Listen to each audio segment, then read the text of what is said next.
There were some times where it was perfectly legal to shoot anyone carrying an RPG, and I had shot a man carrying one, and then they sent a boy out to pick it up.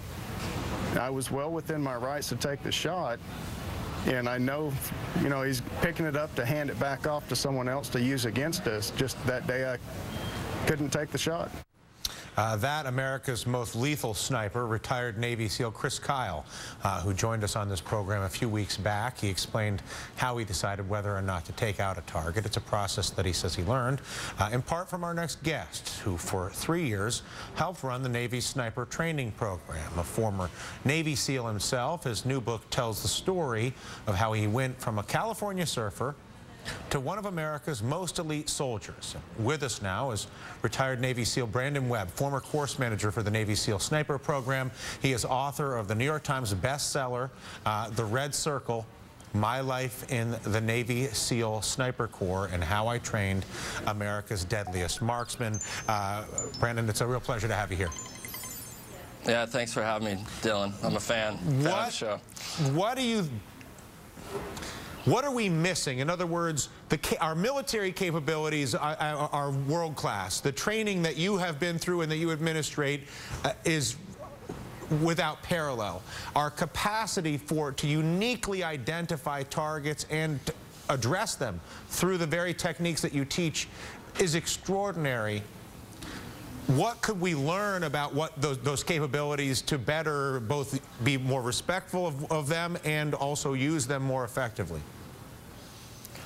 Well, I think what I talk about in the book is really, you know, what goes into making up the Chris Kyles, who wrote American Sniper, and the Marcus Luttrells of the world, just the tremendous sacrifice that these individuals make on a daily basis and the impact it has back at home with their families as well. You know, I try and really convey that in the book, and it's just the tremendous sacrifice that, you know, not only the SEALs make, but the broader picture is the everyday warfighter. But, you know, in the training that these guys get, you know, the Navy SEAL Sniper Program is one of the best in the world. Not a lot of people even realize that the SEAL community has their own course.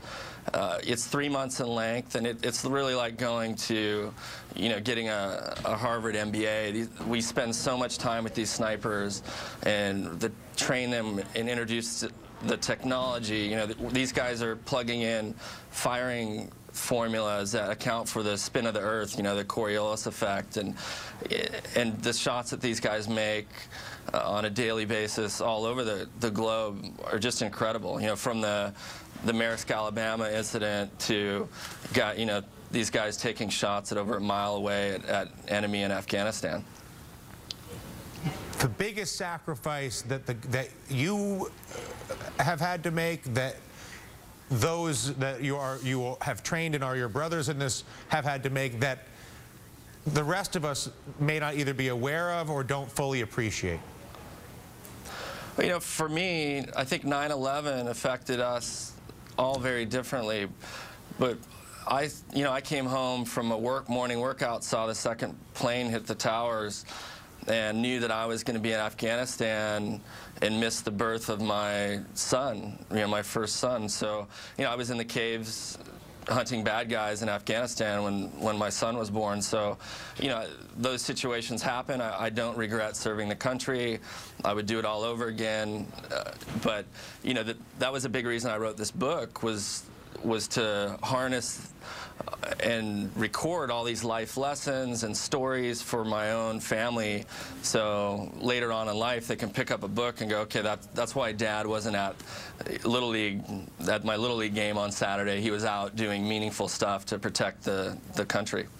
As you know, less than 0.5% of the people in this country have served in the Army or the military over the course of the Afghanistan war. My personal view is that has created a tremendous disconnect between the domestic American culture and people who, like yourself, who have engaged on our behalf in this conflict. Do you agree with that assessment? And in either way, what can we do as a culture today to help all of our returning veterans remain a prized portion of our society?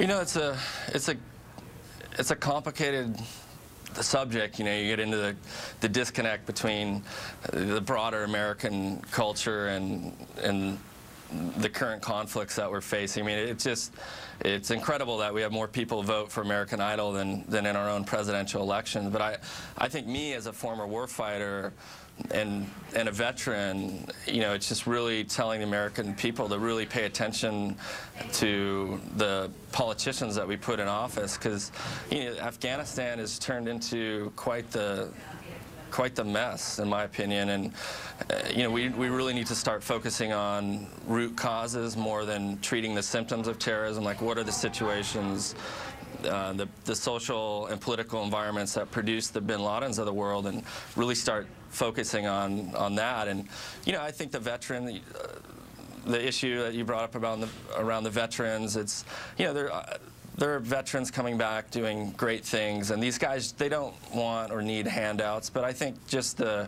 basic appreciation for the service is enough. And you know, I was in New York a couple weeks ago, and I love New York, and everyone I met was just fantastic and thanked me for my service. And I just replied, look, I enjoyed every minute of it. I sleep well at night and would serve this country again in a heartbeat.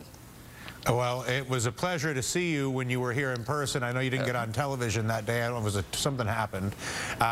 It is a delight to see you again on remote. Is the image behind you fake right now or real? No, it's. I think they've got some type of image that they're piping in from outside. But yeah, I'm not suffering in San Diego, that's for sure. All right. Well, as long as you're not suffering, we'll be fine. The book is what we're here to talk about. It's called The Red Circle. It's on the bestseller list. That's the author. You were just listening to him, Brandon Webb. The subtitle on the book, My Life in the Navy SEAL Sniper Corps and How I Trained America's Deadliest Marksman. Congrats not only on your service, and thank you for your service, but congrats on writing this, and congrats on its commercial success, which means people are hearing your story. So across the board, thank you, Brandon. Thanks, Dylan. All right, coming up in Hardball, John Edwards.